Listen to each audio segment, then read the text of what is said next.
Vamos a hablar entonces de Stock Options y de Phantom Shares. ¿Pero qué instrumentos se emite en España para dar esta retribución? Pues casi única y exclusivamente la denominada Phantom Shares. Startups SLs, Phantom. Esa es la recomendación. Lo que se suele hacer, sobre todo en los últimos años, es poner el precio y la última ronda. Pero porque en España no hay diferencia entre valoración fiscal entre las prefer y las common. Yo diría 3 cuestiones. Primero, ley de startups, buena o mala. Segundo, qué es lo que dice la ley de startups. Y tercero, cuál ha sido el impacto real en el ecosistema español.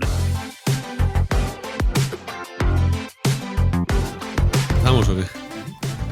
Pues hoy hemos venido a hablar de un tema muy interesante porque mezcla dos cosas, en mi opinión. Mezcla cosas técnicas y opinión. Entonces, cuando las dos cosas se juntan, pues hay cosas que son facts y tienen que ser así, pero luego cuando hay opinión y debate y es más un poco de arte, pues todo el mundo se pone a hablar de esos temas. Entonces, creo que la opinión que vamos a tener hoy de Lourdes y de Ricardo, que ahora os lo presentaré, pues va a ser muy interesante para todos.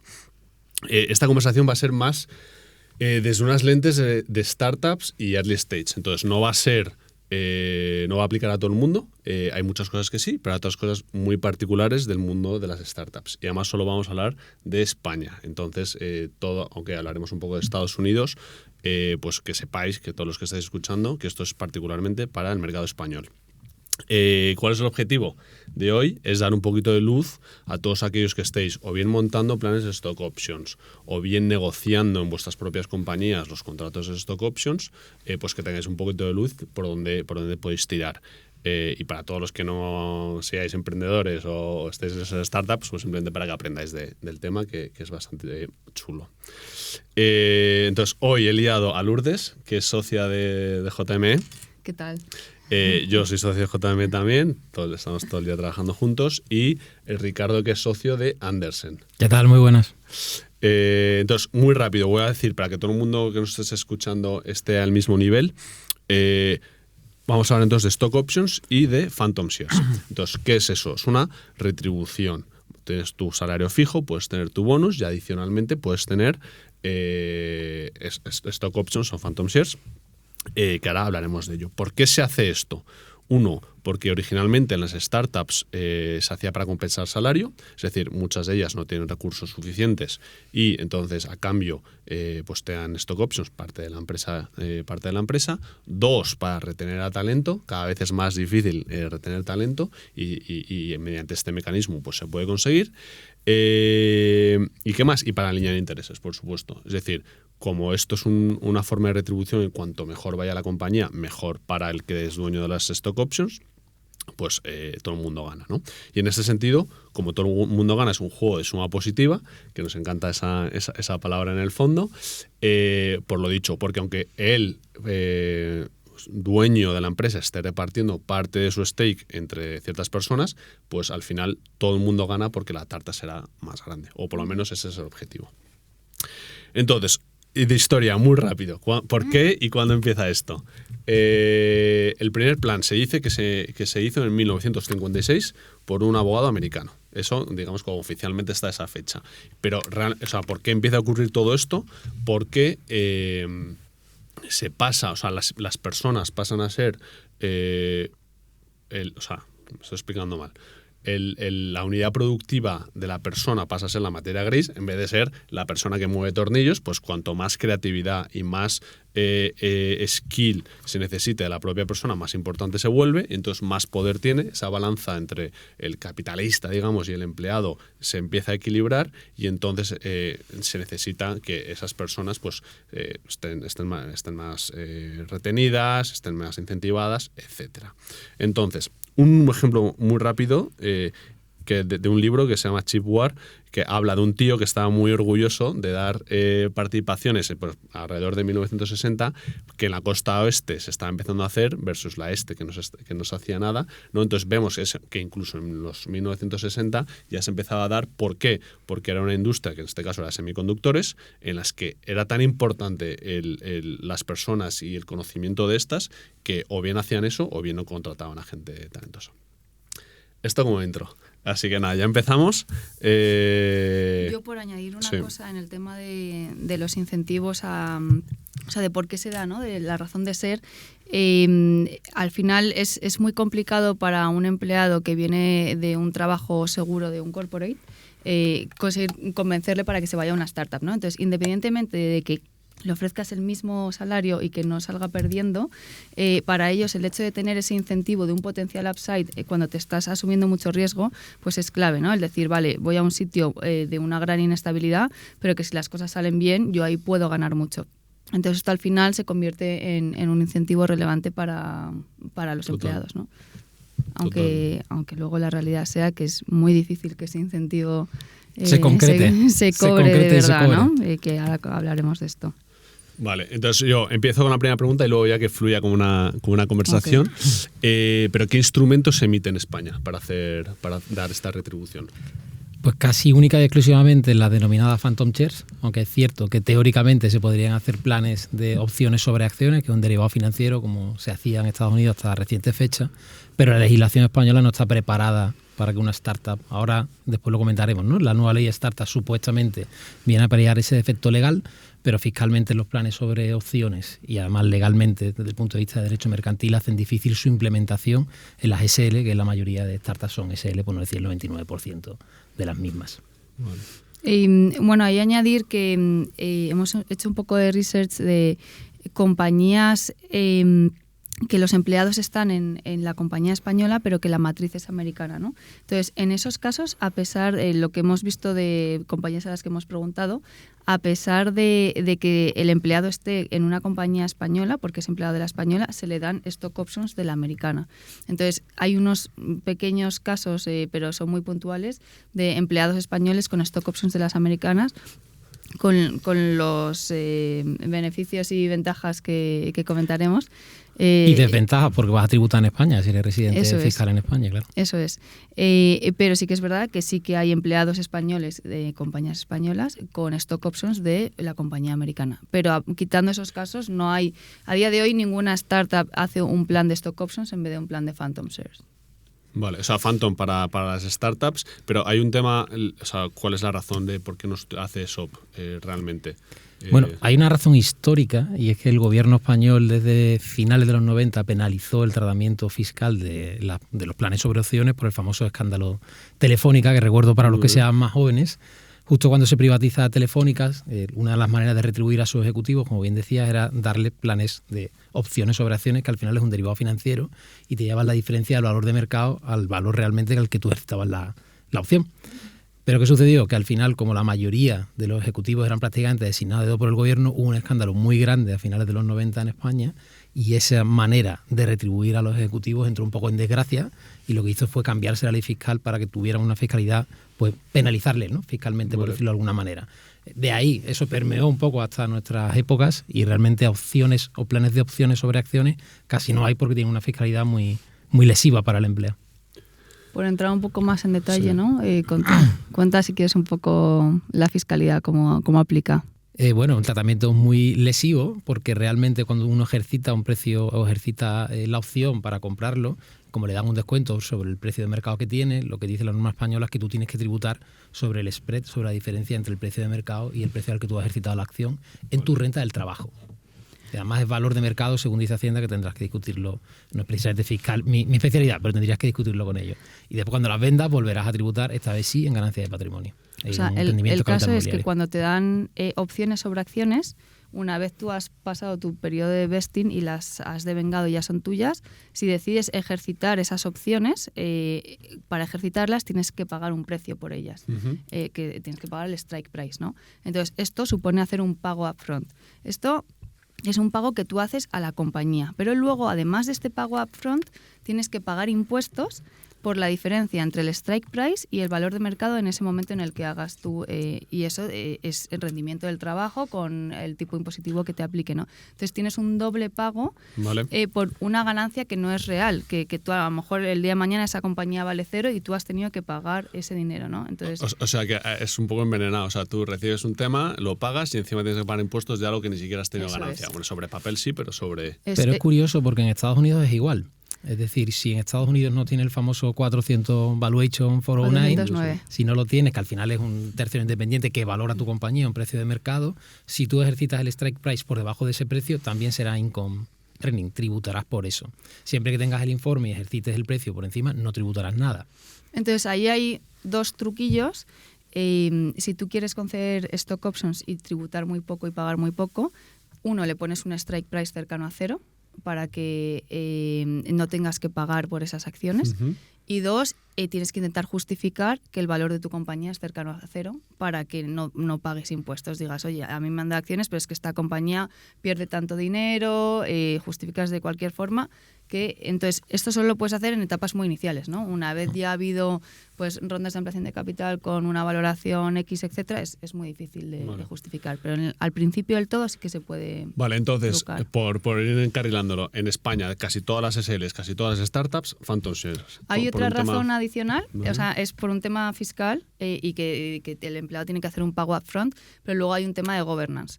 En España, en las SL, todos los socios minoritarios, aunque sean muy minoritarios, tienen un peso relevante, ¿no? En Estados Unidos eso no ocurre. Entonces nadie quiere en España dar derechos políticos a sus empleados. ¿Por qué? Porque si un empleado que decide ejercitar, tú al final no tienes control por los 50 empleados a los que les estás dando tus stock options, ¿no? Si un empleado decide ejercitar esas acciones y pasa a ser accionista socio de la compañía en la SL, tiene mucho poder.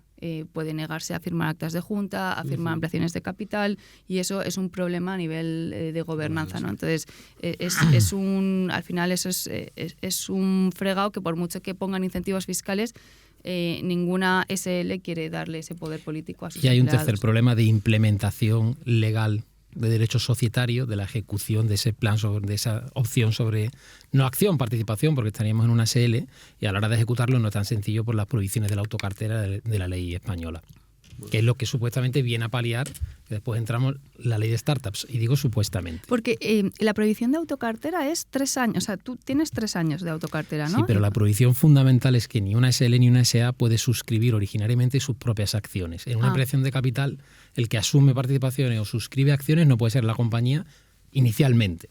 Después vienen las prohibiciones derivativas, que hay una serie de restricciones para que la compañía compre su propia autocartera. Pero claro, niegan la mayor. Si yo no puedo emitir acciones y que la compañía las suscriba, guardarlas en autocartera y posteriormente entregarlas, pues no podemos ejecutarlo realmente. Tendrías que convocar la junta, hacer el etcétera, ¿no? Y ahí es donde entran muchos problemas de ejecución real. En una SA es más fácil porque existen otros conceptos, como el capital autorizado. Pero en una SL no. Porque ahí, por añadir, cuando haces un plan de ESOP, un plan de Phantom, primero se hace un plan genérico en el que se establecen pues, todas las cláusulas genéricas que van a aplicar, y luego se mandan cartas de invitación a cada empleado, ¿no? Entonces, en ese plan genérico, normalmente un plan de ESOP se hace asociado a una ronda, ¿no? En el que se aprueba, pues se puede emitir hasta un 5% de la compañía. Entonces, en ese plan tiene que venir el número de participaciones, en el caso de las Phantom ficticias que tú le estás dando, y en el caso de las stock options, participaciones reales que estás reservándote para eso, ¿no? Y entonces, pues tú no puedes pasarte de ese número de participaciones. En el caso de las stock options, en ese plan que se aprueba por junta, se está aprobando que se están destinando unas participaciones para autocartera, porque la compañía las está reservando para dar a sus Aunque sean empleados. phantom, pero a nivel económico dilutivo es igual que una participación. Eso es. Vale, entonces, startups SLs, phantom. Esa es la recomendación que daríamos desde 99,99% será así. Vale, perfecto. ¿Y cuándo se emiten? ¿Cuándo se suelen emitir? ¿Cuándo se recomienda emitirlas? Momento de la compañía. Pues como decía Lourdes, se emiten en cada ronda. En cada ronda al final siempre se destina un pool, que puede ser pre-money o post-money. Es decir, dependiendo de si el inversor te exige que lo emitas antes justo de su llegada o te permita hacerlo después y que él se diluya, y se crean justo en la ronda. Es difícil que se cree entre rondas, pero hay veces que lo hemos visto, ¿verdad? Entre rondas crear algún pool. Sí, por alguna razón. pues hay veces, ¿no?, que se agota el pool de SOP que había, o nunca se llega a probar un pool de SOP y de repente el fundador dice, oye, quiero captar a estos dos perfiles que son espectaculares, no hay nada previsto para ellos, establezcamos o ampliemos el Vale, pool pero que ¿y si no hay tenemos. ronda? Al final ¿sabes? eso O se sea, acuerda yo- en junta y en consejo. Pero ¿qué recomendarías? O sea, yo me monto mi startup, creo un SaaS de lo que sea, ¿no? ¿Cuándo debería de lanzar? O sea, empiezo a fichar. ¿Es recomendable o no emitir o tener un plan de stop al principio? ¿Cuál es Yo vuestra diría que opinión? no sé lo que Vale. dirá Lourdes, pero yo diría que no, porque el problema que te encuentras después cuando entra el institucional es que tienen concedido una serie de SOP que no merecen la pena y están besteadas, lo cual te obliga a emitir más, diluir más a los founders o que el fondo se diluya también. Yo diría que desde el principio la startup tiene que tener mentalidad de contratar buen personal y eso va por atraerles también en la forma de Phantoms. Entonces, yo creo que es un ejercicio sano que desde el principio haya un pool reservado para eso. ¿Qué pasa? Que yo creo que hay que diferenciar entre, y es un gran error que cometen al menos las participadas de nuestro portfolio a veces, el dar desde el principio café para todos, para todo el mundo, ¿vale? Entonces, al principio es muy importante ser muy selectivo con a quién asignas cada participación, ¿no?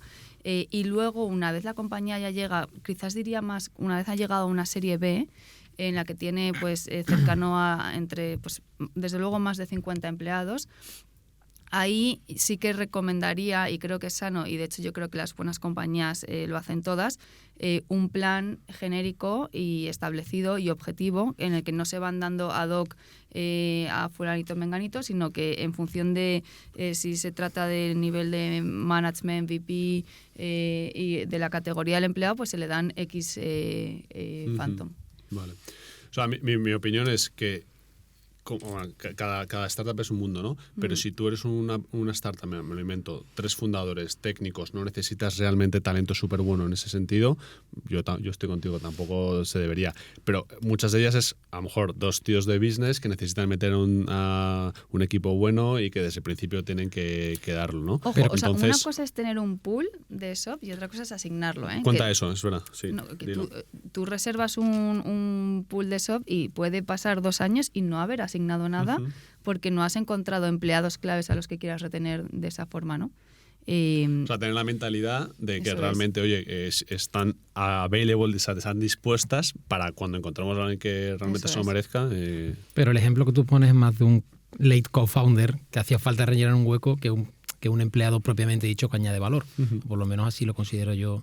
Si eres técnico y necesitas a alguien de business o viceversa. Normalmente el pool debe ser no para eso, sino para empleados que aporten valor, no para un late co-founder. Por lo menos así lo entiendo yo. Nosotros tenemos una participada que siempre lo cuento como anécdota porque es tal cual.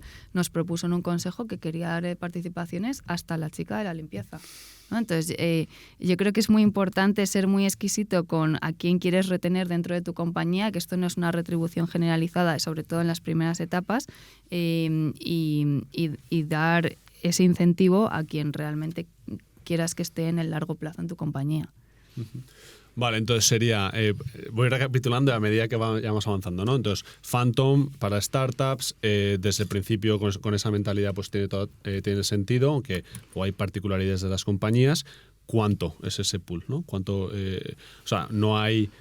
Podemos hablar de estándares y también de best practices, no sé, ¿qué opinas? Múltiplos de 5, ¿no? Más o menos, un múltiplo de 5%. A ver, nosotros hicimos, Balderton hizo un benchmark hace tiempo y nosotros hicimos uno también que respondieron una encuesta a más de 100 compañías y ahí sí que salió bastante, que es una práctica generalizada. Primero, en etapa SEED se da, la media es un 5% de pool. Todo el paquete. Sí, tú piensas que esto, el porcentaje, tú vas creando... o sea, vas creando pools nuevos, pero siempre el pool de SOP es el total, ¿no? Entonces, tú empiezas con un 5 y máximo, lo que se da maximísimo en etapa SEED es hasta un 7%. Lo normal es un 5. Luego, en serie A se da entre un 5 y un 10, pero no quiere decir que se dé un 5 nuevo, sino que el total del pool llega hasta el 10%. Para que la gente lo entienda, a lo mejor es 5%, digamos, del capital social de la compañía, es, ¿no? Es capital, eso es. pero... Eso es, se reserva un 10% que en realidad no es un 10% como tal, porque esas acciones fantasma, porque no estás dando acciones de verdad, al final tienen un strike price. Entonces tú no le estás dando el valor económico de cero a lo que valga el día que se venda, sino que le estás dando desde el strike price. Entonces, aunque se diga que es un pool de un 5 o de un 10, en realidad es menos porque se está dando a partir del strike price. De hecho, hay mucha polémica con ciertos fundadores o ciertos empleados que no quieren asumir ese strike price o que quieren un strike price más barato, ¿no? Que eso no sé cómo lo consideráis vosotros, pero en fases iniciales tiene sentido que sea full value, como se llama, y en otras, en las fases ya un poco más... Lo tenía apuntado para que quería hablar con vosotros, ese tema. Para mí es uno de los fundamentales a la hora de montar un plan. Entonces, ¿qué opináis? Debe ser, simplemente para que la gente lo sepa, a veces se pone el precio de la última ronda, es decir, que si la última ronda fue a 5 euros por acción, a ti se te conceden a 5 euros por acción, es decir, que si a la venta se vende a 4 euros por acción, tú no recibes nada, y si se vende a 6, recibes la diferencia entre 6 y 5. Entonces, ¿qué opináis de esto? A ver, lo que se suele hacer, sobre todo en los últimos años, es poner el precio y la última ronda. Yo, honestamente, lo que creo que es más justo es el precio y la última ronda es el precio que le estás dando a un inversor con acciones preferentes. Y tú, a estos empleados, le estás dando el equivalente a las common stock, ¿no? Es decir, acciones que no tienen preferencia de la liquidación, que van a cobrar después de que hayan cobrado los otros inversores. Entonces, eso al final supone que tienes que aplicar un descuento, en mi opinión. Si le estás dando esas participaciones a los empleados, le tendrías que aplicar un descuento de entre un 20 y un 30% sobre el precio de la última ronda, que creo que también es un incentivo para el empleado, no decirle, oye, te estoy dando algo que a día de hoy vale 0, sino te estoy dando algo que ya de entrada tiene cierto valor porque es un descuento sobre la ronda anterior. Pero lo que más se hace es, yo creo que por sencillez, es el precio de la última ronda. Pero porque en España no hay diferencia entre valoración fiscal entre las preferred y las common. En Estados Unidos sí, y de hecho el famoso 409 solo valora las common, no valora las preferred. Le hace el ajuste correspondiente cuánto vale el paquete de common una vez que ha entrado la preferred. Y eso el inversor extranjero te lo pregunta mucho. ¿Por qué no valoráis? Y no hay ninguna respuesta, probablemente porque todavía no haya habido ninguna resolución de tributos o que Hacienda piense en realmente en la cuestión, ¿no? Pero en el extranjero te lo preguntan, ¿cómo podéis valorar las preferred igual que las common? Yo si fuera empleado y me diesen stock options, phantom shares, o sea, lo del strike price, o sea, es que me parece muy, muy agresivo que te lo den al precio de la última ronda. Uno, por lo que ha dicho Lourdes, te están dando acciones de menor rango. Dos, no hay cero liquidez, o sea, hasta que no haya un evento de liquidez, tú no vas a poder vender esas acciones. Tres, o sea, sí, pero hay una cara B a eso. Sí, realmente él entra en un momento en el que la compañía tiene un valor de mercado y el valor de mercado se lo ha puesto un tercero, vale. en este caso un institucional. Entonces tú te estás aprovechando de ese valor de mercado. Si realmente tu strike es 0, toda la creación de valor anterior tú no has hecho nada, absolutamente, y te se la estás regalando al empleado. Vale. Por eso en fases muy iniciales tiene sentido que se le dé de 0. Cuando son los 3 men and a dog tiene sentido. Posteriormente ya no tiene tanto sentido porque estás repartiendo el valor para ese señor que acaba de llegar. Sí, pero lo del valor, es que justo además hoy, ahora te cuento lo que he visto hoy, pero del valor lo ha puesto un tercero, pero el empleado no tiene ese feeling para saber si es mucho o poco. Pero no importa, es decir, estás siguiendo la regla americana, es como un 409, es igual. Oye, tu precio de este es el 409, que es la valoración de un tercero independiente. Aunque aquí no se haga así, al final es lo mismo, una valoración de un tercero independiente que dice que vale tanto. Pues tu precio strike es tanto. Si no, en Estados Unidos te dicen tributa. Aquí no es que tengas que tributar, pero si no te estás quedando con valor. Sí, pero el problema, yendo a España, el problema es que no vas a poder venderlo. Realmente no tienes sensibilidad de cuánto es el precio y además estás recibiendo acciones de menor clase. Entonces, joder, eso necesitas un... Sí, pero eso hay que se corrige con el descuento. Se corrige con el descuento. Yo no digo 0, quizás es demasiado agresivo, pero incluso a lo mejor no sé, 30-40, en mi opinión, o sea, yo como empleado intentaría negociar más. Otra cosa en las americanas que tenemos nosotros, que le eché un vistazo la semana pasada, en sus 409 el descuento suele ser de entre un 30 y un 40. O sea que es el descuento que se aplica es muy fuerte en las common. Y que creo que, yo honestamente creo que habría que traspapelarlo también, traspasarlo al sistema español. Es que justo hoy he visto en LinkedIn una noticia de Bolt, una compañía de pagos y tal, que creo que llegó a valer 11 billion y el CEO, al parecer, animó a sus empleados a que ejercieran las stock options y las compraran. peor aún, y al parecer les concedían deuda para realizar esas compras. Hay fondos que se especializan en financiar, adelantar el dinero a los empleados para que puedan ejercitar sus opciones. Ponían de colateral sus cosas personales. ¿Qué ha pasado? La acción ha pasado de 11 billion, no sé cuánto vale ahora, creo, 1, algo. O sea, se han pegado una leche espectacular. Entonces, ¿cómo puedes corregir parcialmente eso? Creo que eso es un caso súper extremo y seguro que hay casos buenos, pero lo corriges con el descuento, básicamente. ¿Sabes? Pero ese ejemplo era eso, no era restricted stock, ¿no? Era eso, puro. No tengo ni idea. Yo supongo no lo sé. No lo, sí, porque no si lo han ponía. ejercitado el precio era No eso. lo ponía. Era eso. No lo ponía.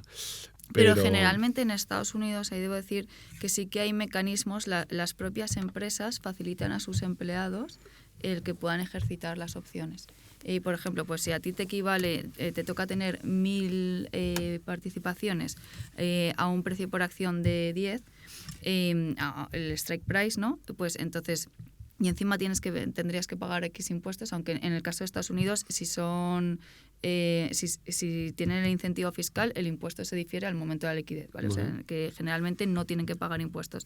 Pero entonces lo que se hace es, pues en vez de darte 1.000 acciones por 10 euros, no las pagas, pero te doy menos acciones. O sea, se hace como... sí, un ajuste, ¿no?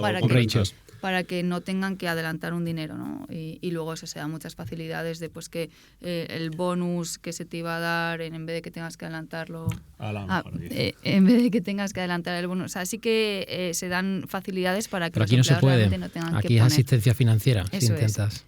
Pero además luego si las ejecutas pasan a ser tuyas y luego las puedes meter en el mercado, o sea, en un mercado privado que hay cierta liquidez según qué compañías, entonces... Tampoco se puede hacer aquí.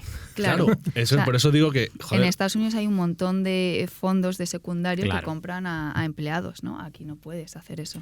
Pero no puedes por una mera razón, porque las participaciones no son títulos valor, y como no son títulos valor, no se puede incorporar a un mercado de secundario de capitales, tan sencillo como eso. Si cambiara de participación a acción, lo podría hacer. O sea, realmente si un empleado, de hecho nos ha pasado en una compañía que tú estás como secretario, que claro, había el fundador ha hecho secundario y un empleado que tiene Phantom decía, yo también quiero hacer secundario, aquí todos los cofundadores hacen secundario y a mí que me tratan como cofundador, que soy persona clave y él no puede dar liquidez a sus Phantom, ¿no? Entonces, es verdad que si esa persona tuviera stock options en vez de Phantom, hubiera podido haber hecho secundario y con las Phantom pues no hay forma de... Vale. Pero habláis de eso en Estados Unidos y desde hace un tiempo la mayoría de las que se emiten en Estados Unidos no son eso, son restricted stock o acciones restringidas que simplemente no puedes transmitir y que una vez vesteas ya las puedes transmitir. Eso tiene además una serie de incentivos fiscales también en Estados Unidos porque puedes declarar en rendimiento del trabajo desde que te las dan, granted, desde que te las conceden y te puedes jugar. Es risky, ¿no? Pero te lo puedes jugar. Oye, yo declaro ahora y espero, si va muy bien, pues tributaré mucho menos en el futuro.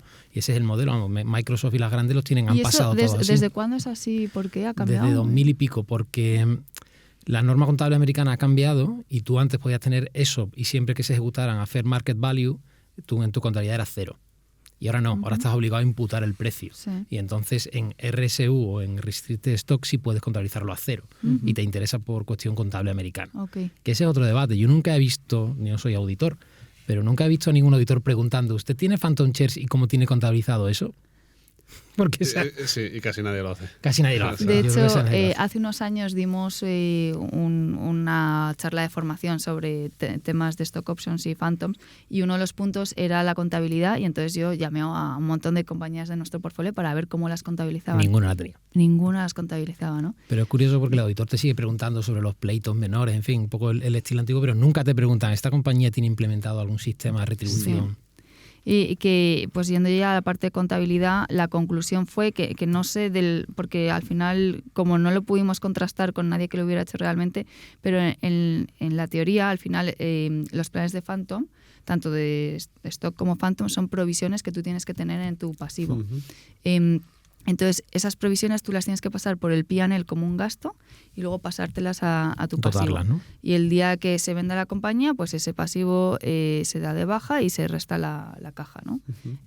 O sea que sí que tiene que ir, porque además si el día de mañana se venden, tienes que contabilizar de alguna forma esa salida de caja de la compañía. Claro, al final es un instrumento híbrido de capital y se contabilizará así, pero no creo que haya mucha gente que lo tenga correctamente contabilizado. Y ya que habéis sacado este tema, que también es interesante, en realidad las Phantom no es menor precio a la hora de la venta, ¿no? O sea, si la venta de Enterprise Value es 10, le quitas la deuda neta, luego le restas el precio de las Phantom como si fuese una especie de deuda, digamos. No, las Phantom, sí. Bueno, depende de cómo se ponga en el contrato, Vale. pero las Phantom van por detrás de la liquidación preferente.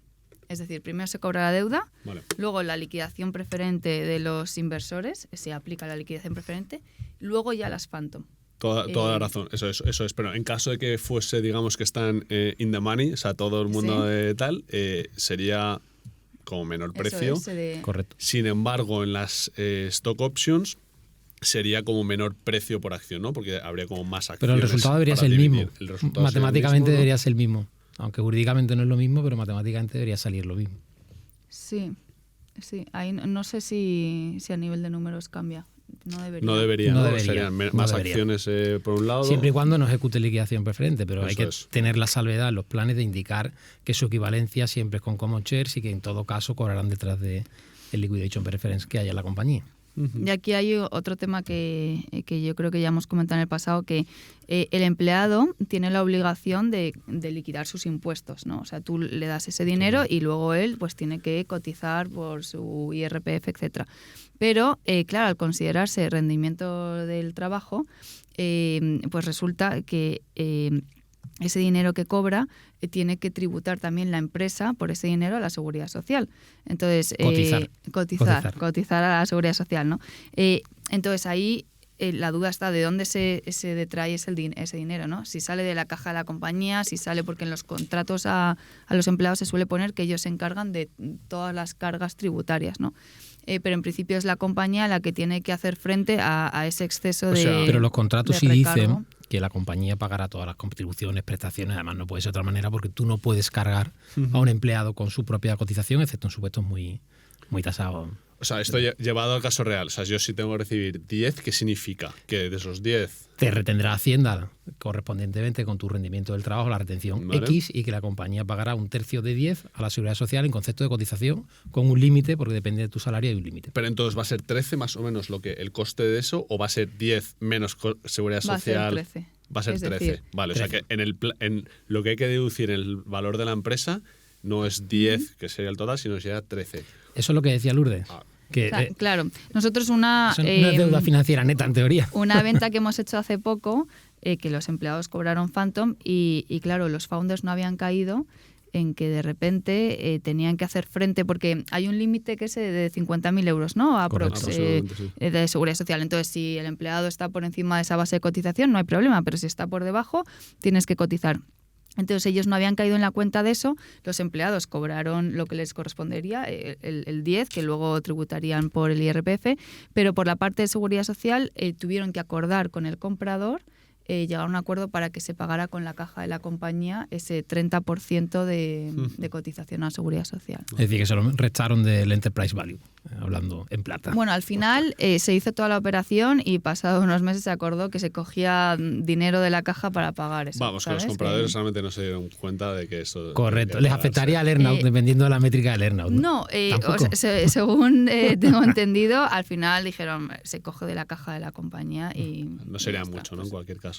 No, creo que no, porque eso al final tú le estás dando un incentivo bastante grande al empleado y solo te afecta para tributaciones, cotizaciones por debajo de 50.000 euros.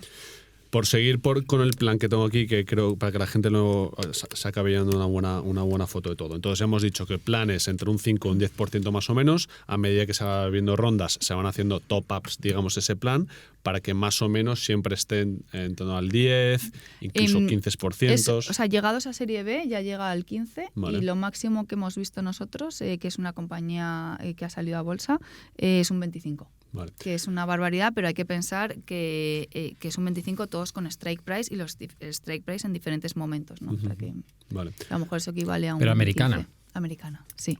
Vale. Perfecto. ¿Qué porcentaje se puede esperar un empleado, según su seniority más o menos, ¿cuándo se puede esperar? O sea, yo soy empleado, me lo invento, senior VP del equipo de tech. ¿Cuánto puedo esperar? Y estoy entrando en una empresa seed. Ha habido una rondita de $500,000, $1 millón. ¿Cuánto puedo esperar que me den de porcentaje en la empresa? Aquí es gracioso porque en la encuesta que nosotros hicimos a 100 compañías que pues eso, que preguntamos esta pregunta exactamente, ¿no? ¿Tienes alguna estructura establecida para en función del seniority del empleado?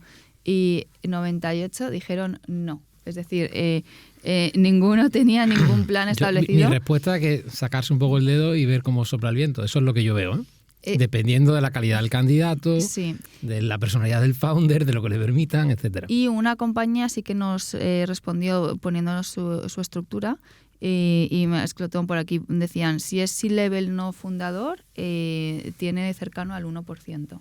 Vale. Claro, es que en etapas iniciales.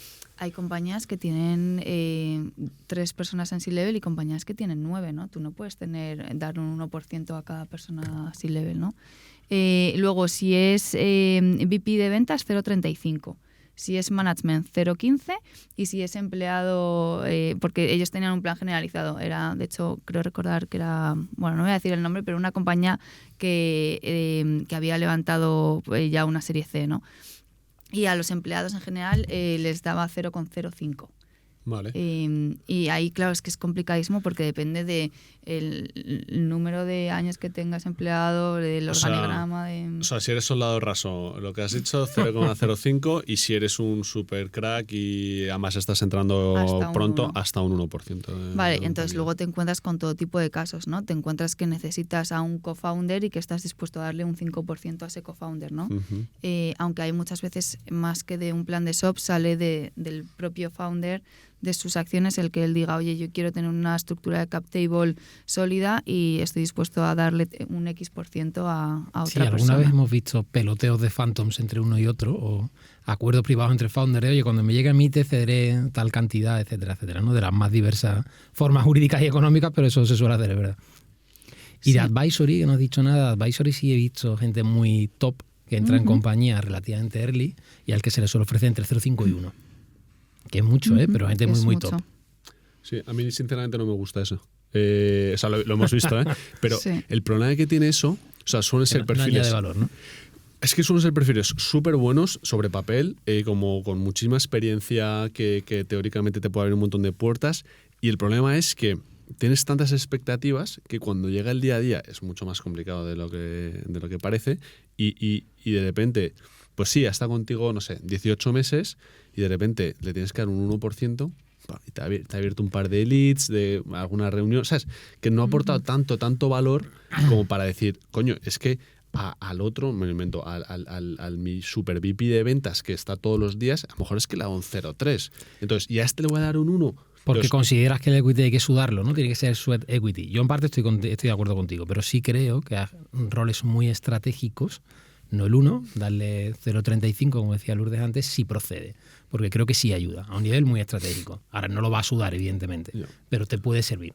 A mí, ¿sabes con lo que me gusta poner? Que sea eso, y si no, a me lo invento, a los 12 meses, si no quiero darle las acciones, le puedo pagar y llegar a un acuerdo económico. Pero ese tipo de perfiles no quieren el dinero normalmente. Ya, pero entonces, oye, si te lo has ganado, bien, y si no, pues o sea, obviamente es todo cuestión de leverage y lo que puedes negociar, pero es He visto también en consejeros independientes que se le ofrezca 0,50 con las condiciones habituales, que ahora las vemos, y eso sí lo he visto, últimamente lo veo más. Porque como antiguamente al consejero independiente no se le daba nada, algo muy particular español, ¿no? Ve al consejo, juégatela, pero no cobres nada, que es algo, en fin, muy español, pero que no es lo normal. Sí me empiezo a ver que se le empieza a dar al cierto consejero independiente que no le ofrece una retribución por ir al consejo, porque a lo mejor no tiene tanto sentido en España, pero se le ofrece Phantom 0,35, 0,50. Yo eso creo que es un error. En el caso de Advisors, a ver, hay todo tipo de casos. Nosotros hemos tenido compañías que les han dado a Advisor y ha ocurrido que a los 6 meses ya no sabes nada y te abre puertas y ya sus puertas se agotan. Entonces tú le estás dando un upside de tu compañía que no se lo está ganando en el largo plazo, ¿no? Pero luego hemos visto otros casos de advisor que han salido muy bien, que están muy implicados, tal. El caso del consejero independiente, o tiene establecido un número de horas mínimas al mes, o viene a tu Pero consejo en estos casos se una vez establece al por contrato, trimestre. Claro, pero muchas veces es eso, el consejero que va una vez al trimestre al consejo, y que ahí es imposible aportar valor si no estás más metido en el día a día, ¿no? O sea que...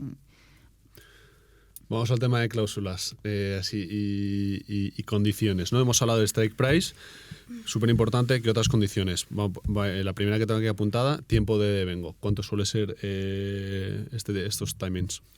Pues estándar cliff de un año, ¿no? Es decir, empiezas a vestear o a consolidar o a tener participación. Pero explícalo, que a lo mejor hay Phantoms. gente que no entiende lo del... Tienes el derecho a que se te pague cuando llegue el momento, cuando llegue la condición, que es el exit. ¿No? Normalmente lo que se establece es el evento liquidativo, y ese es el momento que es verdad. Vamos a explicar eso porque hay cierta confusión, y de hecho hasta cierta confusión jurídica, y hace poco a un cliente nuestro le ha llegado una demanda laboral de un empleado solicitando su pool de Phantoms porque decía que no se le había pagado cuando se le había despedido. Y claro, o no se ha leído bien el contrato o lo hace de mala fe, pero bueno, el contrato sí establece, y es lo normal, que a ti se te pagará siempre y cuando se produzca uno de los eventos liquidativos, cuando haya liquidez en la compañía, normalmente el exit, la venta. Vale. Pero puede ser una fusión, etcétera. O sea, cuando haya un cambio de control, digamos, de la compañía, tú tienes derecho a recibir, a ejercitar ese derecho de...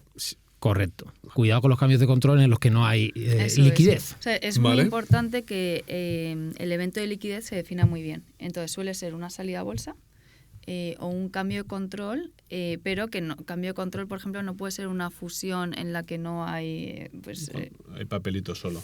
Correcto. Entonces tiene que ser que haya, o bien que haya cash para pagarlo, o bien acciones tradeables, acciones que coticen, o bien en el caso de que no hay, que sea a cambio de otras participaciones, entonces se le dice al empleado que en ese caso se le pagará en participaciones, pero no se le paga en vale, pero entonces... Pero solemos poner también que tienes unos, o haces un rollover del plan de una a otra. Hacemos como un best effort de, oye, cuando fusioné las dos tenías la Phantom aquí, para ti era evento liquidativo o no lo era, para que no pierdas te hacemos como un canje al plan siguiente. O intentamos hacerlo, porque eso depende también un poco del... Pero estos son... comprador. Exacto. Entonces este tiempo es cuando voy a poder recibir lo que me toca, digamos. Cuando hago liquidez. Y luego está el devengo. El devengo. Sí. El devengo. Normalmente hasta que no estás un año no devengas nada. Yo creo que es el 99% de los casos, hasta que no estás un año, excepto que le des la Phantom a algún founder board que está diluido o algo así, ¿no? Excepto supuestos excepcionales. O sea, si me voy desde que entro en la empresa hasta los 12 meses... no te llevas nada. O bien me echan o bien me voy, no me llevo nada, digamos, de Phantom Shares. ¿Vale? Y eso es lo que se entiende como cliff, ¿vale? Que es un año de cliff, es un año en el que no devengas nada. Después hay también cláusulas de aceleración, dependiendo del caso, si se produce el evento liquidativo antes del cliff. Porque si vendes la compañía antes del cliff, en teoría no has consolidado nada. Pero en ocasiones se le indica que acelera una parte o todo el parte del paquete. O acelera el cliff, que el cliff suele ser el 20% del paquete total que él tenga, o 20 puntos básicos del paquete, acelera ese cliff por lo menos. Vale. Eso quiere decir que una vez ha pasado el año, que tú no has devengado nada durante ese año, pero cuando ya ha pasado el año sí que se te da una parte devengada. Puede ser un 20 o un 25%. O sea que si yo en mi paquete son 5 Phantom Shares al año, yo ya una correcto, la tengo y si tienes un single acceleration, que es que existe el evento de liquidez antes del año, pues te llevarías una, aunque no la hayas vesteado o consolidado antes del año. Vale. Entonces, y luego, ¿cuántos años después, no? O sea, luego... El estándar suele ser un año de cliff y 3 de devengo. Vale. Y entonces se suele dividir en 25%, ¿no? Entonces, pasa el año del cliff, generalmente, esto es general, luego hay un montón de casuística, pero generalmente pasa un año de cliff, ya tienes un 25% devengado, y los otros 3 años siguientes tienes los otros 25%. Y luego puede ser devengo mensual o trimestral, ¿no? Vale, lo normal es que se haga mensual, pero vamos. Vale. O sea, yo como empleado, lo que me han prometido a mí que me van a dar de Phantom Shares, hasta que no pasan 4 años, realmente no soy dueño, y luego en función de las particularidades, cada uno... En teoría, eso mimetiza el mismo régimen que tiene un fundador. Es decir, el fundador no va a vestear su paquete hasta que no esté 4 años en la compañía. En el fundador no se le hace cliff, pero normalmente 4 años tiene que estar en la compañía, y esas cláusulas mimetizan eso. Aunque en España no es un vesting, es un river vesting, pero bueno, eso es algo ya más técnico, no es relevante. a mí lo que me pasa con con esta que sea tan lineal, digamos, es que, o sea, a medida que una empresa se tarda un montón en construirla, ¿no? Ponte que son 10 años realmente para que, o sea, hay gente que se piensa que son 3 o 5, en realidad nuestra experiencia nos dice que son 10. Entonces, a mí el problema es, hay mucha gente que va a pasar por tu compañía y puede que le estés dando Phantom Shares, que a lo mejor solo están 2 años. Y toda esa gente, cuando se vaya, ya ahora hablaremos de casuísticas, pero cuando se vayan, van a seguir teniendo, ¿no? Van a tener ese derecho a esas Phantom. Entonces, me da pena, entre comillas, que mucha gente que en el momento del exit no va a estar contigo, o sea, les hayas dado tantas Phantom cuando han aportado realmente 2 años, que es muy poco para lo que cuesta, ¿no? Montar una empresa y hacer un buen Hay otra fórmula recorrido. que se usa más en Estados Unidos, por ejemplo Snapchat la tiene así, que se llama backvesting, que es que el primer año devengas, ¿no?, un 10%, el segundo año devengas un 20%, el tercer año devengas un 30% y el cuarto año devengas el 40%, ¿no? Entonces, al final el devengo es durante 4 años, pero el primer año es muy poquito lo que te llevas, comparado con el cuarto, que es, oye, te incentivamos a que el empleado se quede a largo plazo. Exacto. A mí me gusta mucho más eso, sinceramente. No es habitual aquí. Yo no he visto Yo no he en visto ningún plan ninguno. de aquí, lo he visto. Pero que no sea habitual no quiere decir que no lo puedas poner. Claro. O sea, al final cada uno tiene que elegir la mejor fórmula para su compañía. Para mí es que alinea mucho más los intereses eso que el otro, pero bueno. Sí, pero en cualquier caso, yo ahí sí tengo chip americano 100%. Tú, si has generado valor en ese plazo, eso es tuyo. Aunque tuvieras 1 año, 2 años, con el acuerdo original que tú tuvieras de Phantom Shares, porque en Estados Unidos es así. Y después son tradeables, ¿no? Como decía Lourdes, yo puedo hacer líquido ese derecho que tengo, porque puedo vender mi plan de eso, aunque no lo haya ejercitado, porque eso es un derivado financiero. Pero hay una diferencia con Estados Unidos, ¿no? Porque hemos dicho que en Estados Unidos, si tú te vas, tienes que pagar por esas opciones, ¿no? Sí, entonces, pero si las tienes in the money, lo normal es que las ejecutes.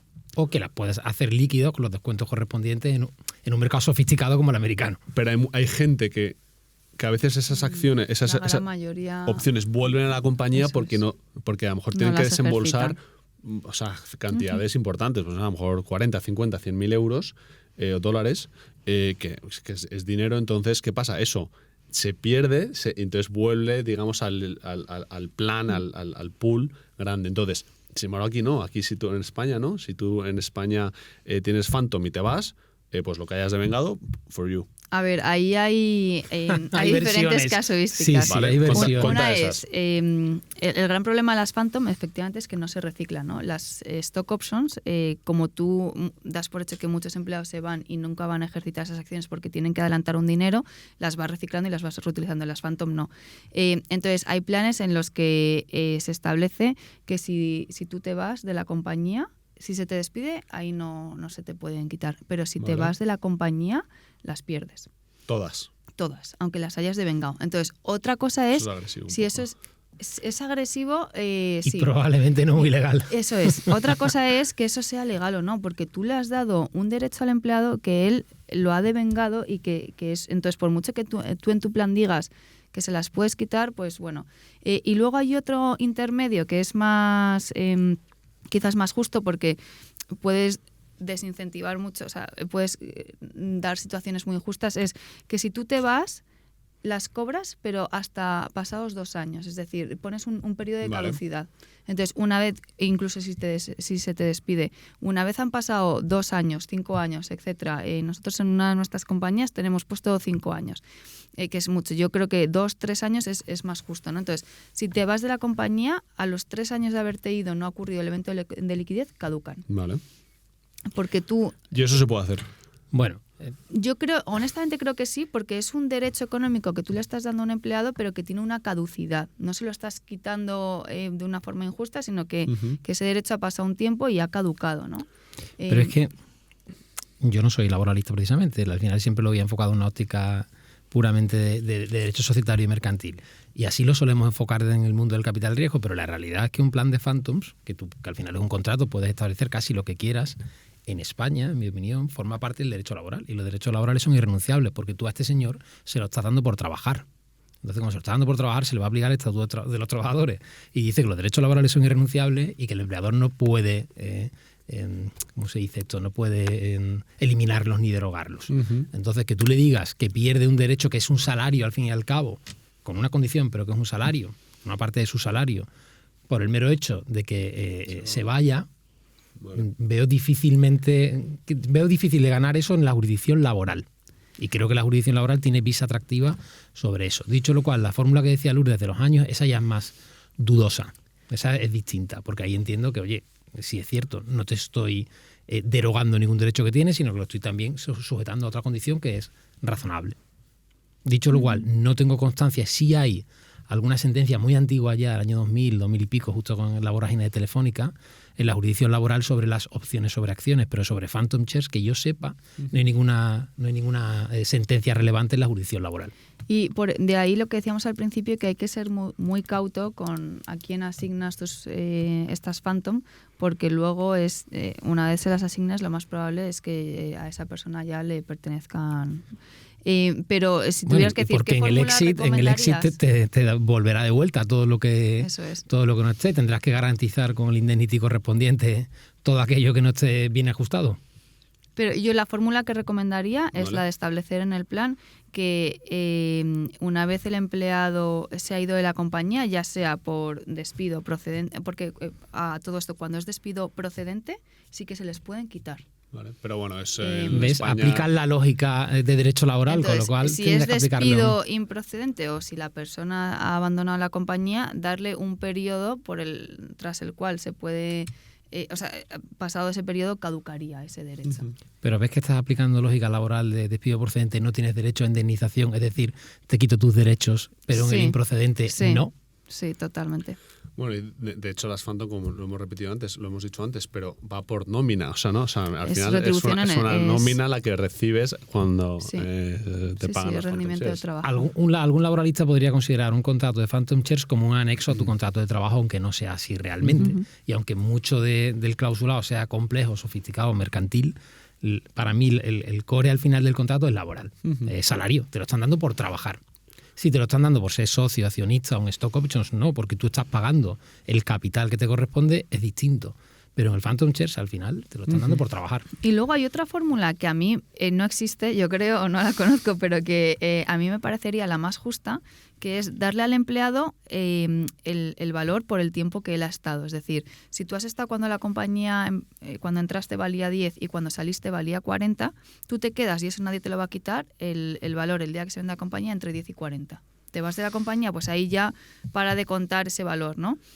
Entonces, valorar las compañías en el momento en el que el empleado entra y en el momento en el que el empleado se va. Sí, he visto alguno así, ¿eh? Sí. Sí, he visto alguno me parece así. lo más justo porque te estás llevando el valor durante el tiempo que tú has generado ese valor. Pero ¿no? depende del concepto que tengas. Es decir, si vuelves al concepto americano es rendimiento de capital, siempre. Y entonces el upside debe ser hasta el final. Si es más un poco a la europea, que te lo están dando por trabajar, tiene sentido lo que dice Lourdes. Porque tu trabajo es limitado a este plazo. Limitas tu valor a este plazo. O sea, conceptualmente está genial. El problema es... Que es un lío, es poco práctico, ¿no? Claro. ¿Cómo valoras tú una compañía española? Sí, bueno, al final siempre se establecen formulillas, ¿no? Formulillas, no fórmulas, formulillas. No oficiales. Pero de precio de la última ronda con, yo qué sé, ¿sabes? No sé. Vamos a seguir con las condiciones. Entonces, hemos hablado del devengo, que era, hemos dicho, un año de clip más unos 3-4 de vesting. Hemos hablado del strike price, de qué precio poner, si es el precio de la última ronda o con un descuento, y cada uno tenemos un poco de opinión. Hemos hablado de si te vas, si las pierdes o no, y hemos dicho que si te despido procedente pierdes todo, y despido no procedente también te quedabas, ¿no? Cuando te despiden, sí que las devengadas son para ti. Y si te vas voluntariamente, grises. Volvemos a la conversación anterior. Vale. Y hemos tocado, pero quiero saber vuestra opinión, ¿a todos los empleados o a empleados clave? ¿Qué creéis que es la opción correcta? Creo que tú lo mencionabas al principio del todo, sí, ¿no? Pero... yo creo que al principio a empleados clave, pero que a medida que la compañía va siendo de un tamaño considerable, debería establecer un plan de retribución objetivo y genérico en el que sea... que esto no quiere decir que sea para todos los empleados, es decir, que a lo mejor tú puedes establecer que los empleados que llevan menos de 2 años en la compañía no se les da, ¿no? Pero sí que creo que debería haber un plan genérico para para los Si no empleados. recuerdo mal, en la norma fiscal española sí se establece que si no se los das a todos los empleados no puedes acceder a ciertos beneficios fiscales. Sí, pero al Eso final está planteado para compañías más es de que otro tipo. esos beneficios fiscales, que es pues la exención de los primeros 12.000 euros, Correcto, que ahora 12.000 con la euros. ley Startup sube a 50.000. Pero la ley es Startup solo- sí ha cambiado esos requisitos. Pero esos incentivos fiscales es solo para stock options, para Phantom Sí, no para, aplica. correcto. Entonces al Correcto. final te da un poco igual porque no vas a tener ese incentivo fiscal. Si lo haces conforme a la nueva norma de ley de startups, sí te aplicará esa exención fiscal aumentada a 50.000 euros. Vamos a. Por partes, sí. No, de hecho era así Vale, de punto. venga. Era ley startups. ¿Ha afectado en algo a este tema? ¿ESOP o el plan de stock options o Phantom Shares? Si no, y bueno o malo. Yo diría 3 cuestiones. Primero, Vale. ley de startups, buena o mala. Segundo, qué es lo que dice la ley de startups. Y tercero, cuál ha sido el impacto real Vale. en el ecosistema español. Entonces, una, buena o mala. Parte buena, se ha hablado de esto durante mucho tiempo, aunque ya el gobierno ha desmantelado el alto comisionado que tenía de emprendimiento, todo eso se ha acabado porque supuestamente su función era sacar la ley. Una vez que saca la ley se ha acabado. La parte buena para mí es que por lo menos ha habido un debate a nivel nacional sobre el mundo de la industria del emprendimiento y eso siempre es positivo, ¿no? Y los políticos un poco han sacado eso a la palestra, algo que hasta hace prácticamente 4 años no se hablaba en España. Esa parte es positiva. Parte negativa, la ley no ha servido absolutamente de nada, ni ha cambiado la vida de nadie, ni ha impactado. ¿Vale? Esa es la parte negativa. Vale. Para mí no ha tenido relevancia alguna. Segundo, sobre el papel sí ha cambiado el modelo, y ahora cuando responda Lourdes lo vemos en concreto, sí ha cambiado supuestamente el modelo de entrega de participaciones para compañías que tengan el sello de empresa emergente que da ENISA, solo para esa, que creo que había 500 en España, que no ha sido tampoco ninguna revolución. Y tercero, ¿cuál era el tercero? He dicho tercero y último. Bueno, No, sí, había impactado. La respuesta es esa. Solo ha habido 500 compañías que se hayan Registrado, certificado. porque como la norma al final no te cambia tampoco la película, pues nadie realmente ha hecho el esfuerzo. Yo del portfolio que A te ver. lleve continuamente, yo no tengo ninguna. Vale. con el tema de las stock options y la ley de startup, para ser empresa emergente, para empezar tienes que tener menos de 5 años y facturar Desde menos. que estás Desde creada. que te inscribes en el registro mercantil. Vale. Y se amplía a 7 para empresas de sector estratégico, se dice industria 4.0, biotecnología, tal, ¿no? Pero al final, pues para la mayoría de las compañías es 5 años. Y en el tema de incentivos fiscales se dice explícitamente que ese plan de stock options se tendrá que haber concedido mientras la compañía tenga la condición de empresa emergente. Entonces tú solo vas a tener esa condición durante los primeros 5 años, luego la pierdes. Vale, o sea que sí que hay algún beneficio fiscal, Sí. pero que dura solo 5 años desde que la empresa fue constituida. O sea, tú tienes que conceder el plan de stock options Ujú. durante esos 5 primeros Y aquí años. stock options, no phantom shares. Stock Claro. no options. aplica a Es- Phantom. no. O sea que al Correcto. 99% de las Eso es. startups no Correcto. aplica. O sea, hemos Vale. dicho al principio que para SL pues no tiene mucho sentido hacer stock options, no solo por el tema fiscal, sino porque a nivel de governance, ¿no? Entonces, Pero hay que invertir el flujo. Es que es, primero, me dan el título de empresa emergente. Segundo, como puedo aplicar la ley de startups, puedo crear ya en SL.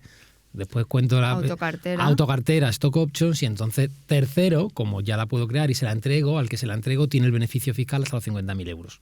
Ese es un poco el proceso. Entonces, la ley no te exige que el día que se reparta, que tú vayas a ejercer esas acciones seas emergente, Vale. pero que cuando se te concede el plan, sí que tengas que Entendido. ser empresa emergente. No hayas perdido, dice explícitamente que no hayas perdido tu condición de empresa emergente. Vale. Sí, porque Esa- se puede perder en ciertas ocasiones, Entonces, tú no solo por como el transcurso del compañía tiempo. que piensas a largo plazo no vas a hacer un plan de SOP para los primeros 4 años y luego ya ese plan de stock options no me vale y entonces hago otro plan de Phantom, ¿no? No tiene mucho sentido o a lo mejor puede tener sentido, pero es muy cortoplacista. O sea, tú a lo mejor puedes hacer un plan de stock options para las primeras etapas que pones un strike muy bajo, que el empleado no tiene que pagar mucho upfront porque el strike es muy bajo y que te permite tributar en vez de en ese momento más adelante. Bueno, o sea, esto es una de las razones por las, o sea, como no sirve para mucho, por las cuales, es que lo he visto esta mañana, la última noticia que creo que fue enero, 648 startups certificadas. O sea, eso entre eso y nada. Irrelevante probablemente ninguna. De las relevantes no creo que haya ninguna. Pero eso, quizás no es tanto porque no se han presentado muchas, sino porque NISA tiene un cuello de botella importante y saca lo que puede ir sacando. Pero creo ¿no? que leí que había como 1000 a diciembre del 2023 como en el proceso. 1000, creo solo. Ya. Entonces, un poco a lo que decías tú, ¿no, Ricardo? De la aplicabilidad de esta nueva ley. Está genial que se haya habido debate, pero que en realidad mucho no va a cambiar, ¿no? Además que, por lo menos desde el punto de vista de derecho mercantil, se nota que los que han hecho la ley no han sido los del Ministerio de Justicia, sino los de Economía, porque los términos no coinciden. Entonces, la exposición de motivos dice, usted puede tener emisión originaria de acciones. Oiga, es que en las SL no hay acciones. Y sin embargo, en el artículo 10, que es el que regula autocartera, no se dice, he dicho anteriormente, que las SL no pueden emitir acciones propias o participaciones propias y suscribirlas o asumirlas. Aquí no se dice eso. En la exposición de motivos se dice que tú puedes asumir acciones, no participaciones. Y en el articulado no se dice nada. Se habla solo de la derivativa y no de la originaria. Entonces, yo no he planteado ningún plan al albur de la normativa, pero es difícilmente encajable porque, además, claro, esto no ha derogado la ley de sociedades de capital. Entonces, ¿cómo lo vas a hacer? Y apuesto a que ninguna de las compañías acreditada como empresa emergente va a hacer un plan de stock options en vez de un plan de Phantom. Tiene una complejidad legal importante hacerlo, inscribirlo en el registro mercantil, porque los estatutos se establece que debe estar en los estatutos y el registrador tiene que validarte esos estatutos. Algo también complejo cuando no ha habido nunca ninguno. Técnicamente es difícilmente planteable. Supuestamente, si lo haces, tendrás el beneficio fiscal de los 50.000 euros. Pero vamos, la ley de startup parece que está pensada, debería llamarse más bien ley de inversores en startups, porque los dos grandes beneficios de la ley de startups es la deducción de un 50% cuando un inversor invierte en una empresa emergente, un inversor a título individual. O sea, eso te puedes bajar la base imponible de tu sueldo, digamos. Eso es cuota, es cuota directamente. Esto es como tú inviertes 5.000 euros en una compañía y en el IRPF, la declaración de la renta del año siguiente, te van a devolver 2.500 euros. ¿Eso es así? El 50%. Sí, cuota. Por haber invertido en una empresa emergente. Vale. Entonces, no está mal. Está fenomenal. No está mal, antes era el 30, han subido al 50, entonces está muy bien. De hecho, ha sido lo mejor. Vale. Es un gran incentivo para los inversores.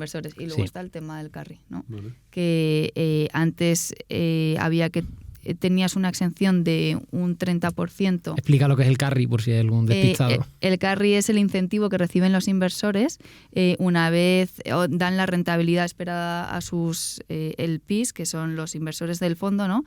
Entonces, los gestores de los fondos generalmente dan una rentabilidad de una TIR de un 8% a los inversores de ese fondo, y el excedente ellos se llevan como un success fee. Entonces, eso se llama carry.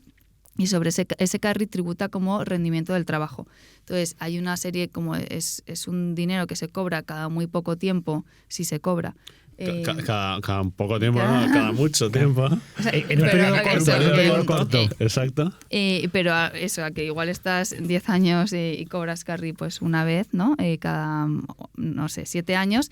Entonces, hay una serie de exención fiscal en la que antes se te reducía un 30% la base imponible y era, ahora no recuerdo, hasta 100.000 euros o hasta 300.000 euros, y ahí ya no había más reducción, y ahora se reduce en un 50% la base imponible en la que tributas al IRPF y sin límite. Entonces, esto es muy beneficioso para los inversores, pero claro, llamar ley de startups y decir que estás estableciendo incentivos fiscales a las startups que no pagan impuestos de sociedades, claro, durante los 5 primeros años ninguna paga impuestos de sociedades porque ninguna genera beneficios, ¿no?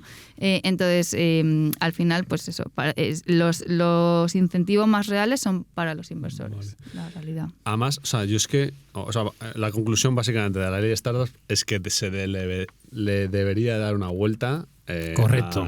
Y solucionar problemas reales. Y además, es que yo si fuese el gobierno, a lo mejor me centraba en solo una cosa, que a lo mejor puede ser las ESOP. El problema es que es mucho más transversal de lo que parece, porque para hacer bien lo de las ESOP tienes que modificar todo la ley de sociedades de capital, que no solo se aplica a startups, se aplica a cualquier compañía española, sea SA o SL, con sus particularidades. Quizá lo más sencillo desde el punto de vista jurídico es hacer lo que hacen los americanos. Oiga, usted tiene una regulación igual para todas las compañías, lo ISS, SA, SL, S lo que sea, y una regulación especial para las cotizadas. Y se acabó.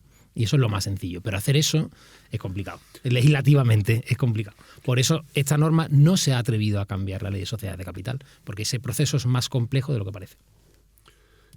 Totalmente de acuerdo contigo, pero lo que me da la sensación es que con esta ley se ha intentado tocar muchos palos. Se han tocado a las compañías, se han tocado a los extranjeros que quieren venir a España. Bueno, otro problema que tampoco han solucionado del todo. Pero otro problema. Claro, pero como que han tocado muchas cosas, al fin, en vez de, oye, mira, ¿cuál es para mí, las ESOP creo que es de lo más importante a cambiar. ¿Por qué no nos centramos en una cosita?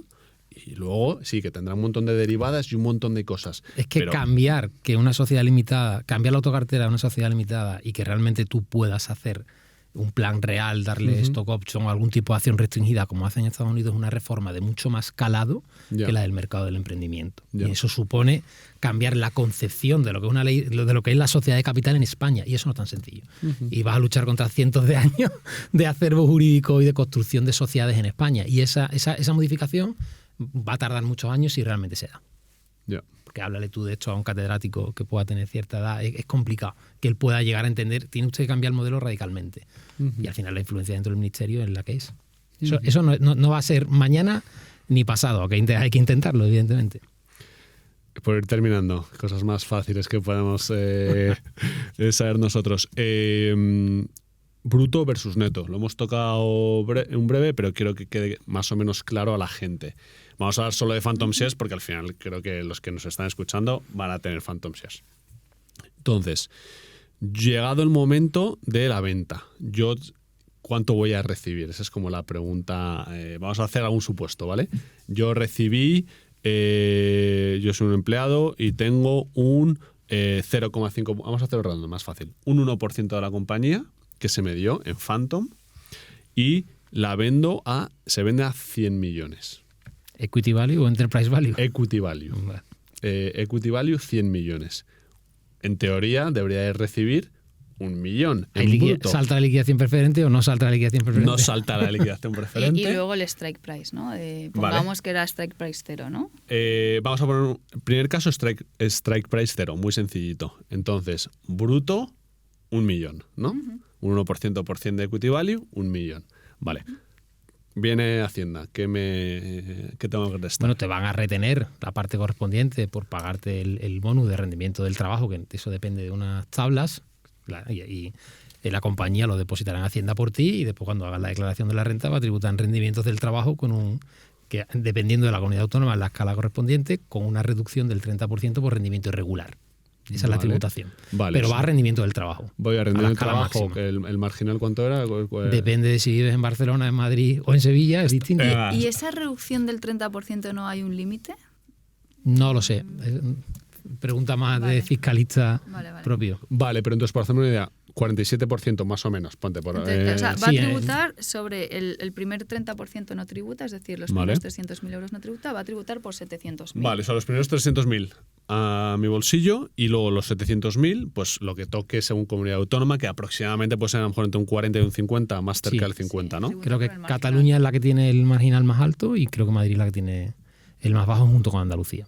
Vale, entonces te llevarás cuenta el 50% de eso. Vale. 350. O sea, 350, 700 más 300, 650.000 euros. O sea, es decir, en realidad he pagado como un 35% de impuestos. Eso como en el mejor de los casos, ¿no? Porque aquí hay dos cosas. Uno, lo que hemos comentado de la cotización a la seguridad social, que puede afectar, aunque afectará poquito, ¿no? Si estamos hablando de estos números. Depende o sea, afecta poco en una transacción de 100 millones. Una transacción de 5 millones ya no es tan poco. Venga, pues vamos, vale, pero vamos a seguir con este caso. Vamos a poner que se lleva 100.000 euros. Pero vamos a poner, joder, estamos en startups, queremos que el exit sea grande. Que de hecho, es todas las conclusiones que quería comentar más tarde. Pero bueno, 100 millones. Vamos a ver el caso que hay un strike price, ¿cómo me afecta? Entonces, a 100 millones de equity value, eso para hacer números redondos es 10 euros por acción, y a mí me dieron el strike price a 5, porque entré tarde. ¿Cómo afecta eso a mí? Le restas ese precio y lo multiplica por el número de phantoms que tengas. Vale. Y ya lo tienes. Y después vas a hacer el mismo cálculo. Vale, o sea que en vez de 1.500.000, de esos 300.000 no, el 30% de 500.000. Perdona, el 30% de 500.000, 150, me quedan 350 que cotizan. Vale, o sea que en nivel de porcentaje es mayor, pero a nivel de cuánto recibo, pues aproximadamente vamos a calcularlo bien. 150 no cotizan y luego pago un 50%, 350, 175, 175, 200, 325. No cotizan, no tributan. No tributan, perdona. 325. En la ley del IRPF hay otra exención, pero que establece expresamente que es para participaciones o opciones sobre participaciones, es decir, que no aplicaría a las Phantom. Que La exención, dices. Sí, es decir, que los primeros 12.000 euros están exentos de tributación. Entonces, esos no tributan a nada, ¿vale? Y luego se te aplicaría la reducción del 30% de la base imponible. Y esa es la que la ley de startups ha aumentado a 50 si lo tienes conforme eres empresa emergente, etcétera. Sí, pero eso solo aplica para stock options. Para Phantom yo creo que no aplica, o sea, si coges literalmente la ley. Vale. Pero lo del 30% hemos dicho que sí. 30% sí. Vale. Pero esa es una regla general de un rendimiento irregular, no es específicamente para esto. Vale. Rendimiento irregular, explica si quieres, es un rendimiento que se ha generado durante al menos más de 2 años. Entonces, ojo, esto claro, a un empleado que le dan Phantom y la compañía se vende al año siguiente, esa exención no le aplica. Tiene que haberlo generado durante los últimos 2 años al menos. Vale. Entonces, hemos hecho números altos. Un 1% es un montón. Pero va a pasar 2 cosas. A ti a lo mejor se te puede conceder un 1% en el momento X, van pasando los años, va a haber rondas y tú te vas diluyendo, ¿no? Entonces, que cada empleado más o menos tiene que contar que se va a diluir aproximadamente un 20% por cada ronda, ¿no? Es decir, tengo aquí hecho la tablita, que si te dan un 1, en la siguiente sería 20%, 0,8, la siguiente 0,6. Imagínate que en el exit ha habido 3 rondas. Pues más o menos te vas a quedar con la mitad. Pero aquí al final ellos hacen igual que hacéis vosotros, ¿no? Que hace un gestor de fondos o un fondo. La clave es al precio al que entras y al precio al que sales. No es tan importante la dilución, sino a qué precio entraste y a qué precio sales. Precio por participación. Por participación, correcto. Exacto. Pero es bueno, como más se hace el cálculo. Pero entonces, uno, sí que afecta a la dilución en el sentido de que, por varias razones. Uno, porque vas a tener dinero encima que además tiene preferencia. Sí, eso sí. Por eso he dicho que en realidad es como un inversor más que como un empleado en ese sentido. Entonces, pues, sabiendo que eres empleado, 1, te vas a diluir. 2, va a haber dinero por encima tuyo. 3, no tienes liquidez. Es decir, solo vas a recibir dinero cuando correctísimo vendas. Entonces, para que todo el mundo... Porque es que hay veces que yo sí que veo empleados que les dicen, no, es que me han dado 200.000 euros en Phantom. Y ellos se piensan que son 200.000 euros como... Pero eso se decía antes. Yo hace tiempo que no escucho ya, porque antes sí lo hacían como en términos absolutos. Decían, pues este paquete vale 200.000 euros. Ya no lo escucho tanto. Más sí. Bueno, eso es bueno porque eso es maduración del sector. O si te lo dan a strike 0, ahí sí que... Eso sí. Pues eso, a día de hoy vale mi participación 200.000. Sí, pero es verdad que lo que dices tú antes se escuchaba mucho porque te decían el strike price por el número de... Entonces es como si me hubiesen dado 200.000 para invertir en la compañía. De hecho no te lo están dando, te lo están quitando. Exacto. Entonces, cuando eres un empleado, entonces tienes que tener en cuenta, 1, el porcentaje realmente de la compañía que te están dando. 2, cuánto te vas a diluir y que sepas que no vas a tener mucha liquidez. Y, oye, que puede ser súper bueno y hay un montón de... Mucha o ninguna, aunque nada impide, y lo he visto en algún plan, aunque no lo he ejecutado nunca, nada impide que tú, como compañía, le pagues a ese señor X y elimines esas acciones. Si tienes los acuerdos correspondientes, incumples el plan. Eso lo puedes hacer teóricamente, porque como es un contrato, puedes hacerlo teóricamente. ¿Repite esto? Tú puedes abrir ventanas de liquidez. Claro. En la que o bien se dice que el Consejo de Administración podrá decidir cuándo abrir esas ventanas o se establece en el plan. Si hay una ronda de más de tanto dinero donde se podrá destinar un X%, un 3% de la ronda a pagar... a dar liquidez a las Phantom. Como un redeem en Estados Unidos. Yo en los últimos no lo he visto. años no lo he visto. Bueno, nosotros por desgracia lo tenemos en muchos de nuestros planes, que luego viendo digo, ojo, esto... Pero nunca ha ocurrido, ¿no? Pero no, porque claro, primero es una fuente de problemas enorme y yo recomiendo no poner esto. La lucha, ¿no? Porque es muy fácil poner, cuando eres pequeño, poner casuísticas y múltiplos y tal, y luego te llega un inversor y te dice, ni de broma mi dinero va a ir a pagar Phantom, ¿no? Y a ver cómo arreglas eso.